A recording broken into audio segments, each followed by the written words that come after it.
put out my hand and said, "Hi, I'm Linda." And he said, "Hi, I'm Stanley and I'm married."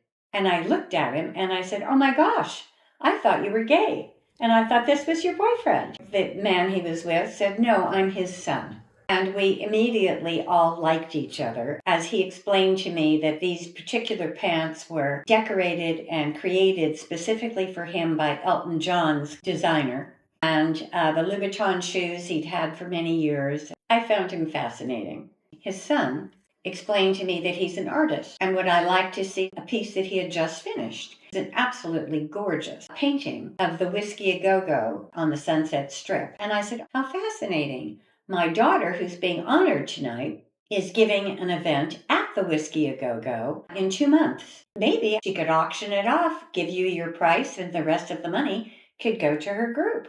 The son and my daughter exchanged information. Then it was time for everyone to go and sit down. So I said, "It was lovely chatting with you," and went and enjoyed the rest of the evening. And then 5 or 6 months went by, and I really didn't give it much more thought. During those 6 months, the son had contacted my daughter. He let her know about any art shows or things that he was participating in case she wanted to buy any art. Most of the emails he sent went unopened. But every once in a while, she would open an email and see what his latest piece was. In any case, one of those days came up about 5 or 6 months after we'd met, and it was the son reprimanding my daughter for not having gotten back to him.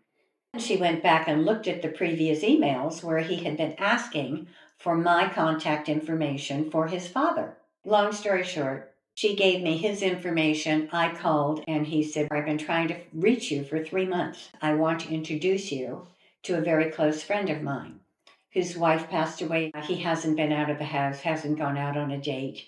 And you're really a wonderfully charming and interesting woman. And I thought maybe the two of you should meet." And I said, "Oh, well, that's a lovely idea." So we set up a lunch and we were going to discuss David further, who was to be my future date. He picked a wonderful restaurant. We sat there for 3 hours and we both were a bit flabbergasted because it was hard to imagine that there was somebody else walking around in this world who was so similar to you. He was like me wearing a man's clothing. It was just otherworldly. And at the end of the lunch, he said, "I have a confession to make."